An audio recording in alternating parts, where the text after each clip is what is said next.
since the world got industrialized, and since the technology, first radio and television, and then the internet, were used more and more people felt socially isolated, and more people became vulnerable for mass formation. And that's why in the 20th century, in the beginning of the 20th century, this radically new type of state, the totalitarian state, emerged for the first time. We should not forget that. Totalitarianism is a relatively new phenomenon. It did not exist before the 20th century. It started to exist at the moment the masses became so powerful that they were the most powerful group in society. At that moment, totalitarian states emerged and totalitarian regimes emerged. And to come back to these 4 conditions for mass formation, well, the first and most important is social isolation. Many people have to be socially isolated, have to experience a lack of social bond. The second one is that many people have to feel a lack of meaning making and sense making in life. The third one is that there has to be high levels of free-floating anxiety, which means anxiety that cannot be connected to a mental representation. So people have to feel anxious without knowing why they feel anxious or what they feel anxious of.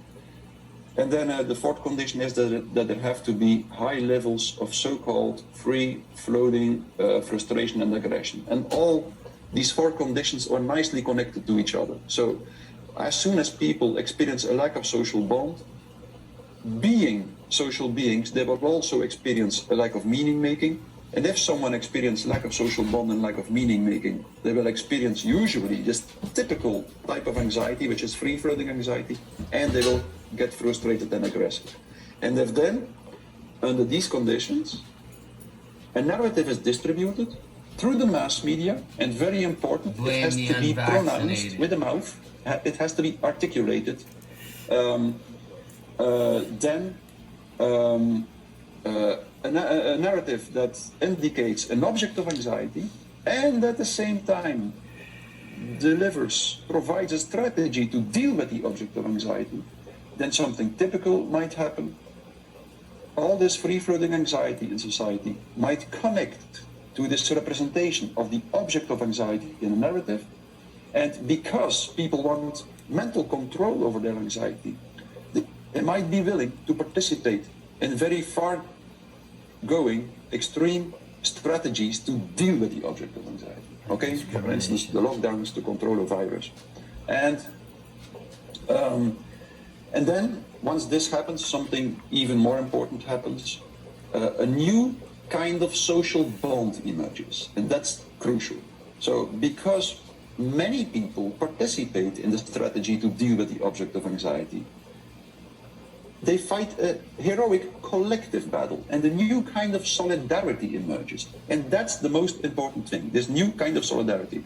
If you don't want to get vaccinated, or if you don't wear a mask, people will reproach you typically that you show no solidarity, no citizenship. So that's the most important thing to realize. And this new kind of social bond, is a very specific kind of social bond. It is not a social bond between individuals. It is a social bond between an individual and the collective. And the more the process of mass formation continues, the further it progresses, the more all the ties, all the bonds between the individuals are destroyed or disrupted. That's crucial. And that's typically what happens in a totalitarian state. In the end, there is a completely paranoid atmosphere in which every social bond between individuals is disrupted, destroyed, while the bond between the individual and the system is getting stronger and stronger and stronger. And sometimes this happens.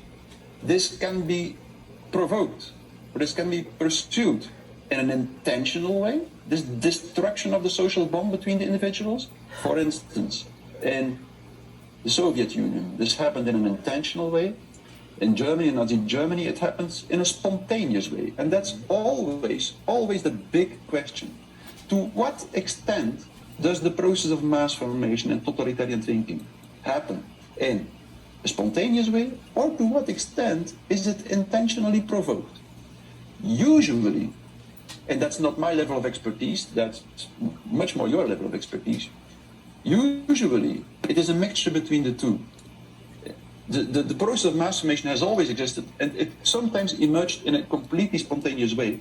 But I believe that as soon as it leads to really a totalitarian state, there has to be at least, and I'm sure of that, there is certain institutions and certain individuals who see the opportunities that are provided by the mass formation or by the sensitivity for mass formation, and they start to use it to a certain extent to promote their own ideology and to increase their grip on society, to reshape society according to their own ideology. For instance, the technocratic or the transhumanist ideology. So it means that, in their opinion, very often they believe that they do the only thing that can really solve the problems of the world, like climate change and other stuff, and that at this moment, or it were other problems in the beginning of the 21st century. Aliens. But of course, they are so fanatically convinced that their ideology is the only solution, and of course they like to believe it because they see themselves as the people who will be in charge in this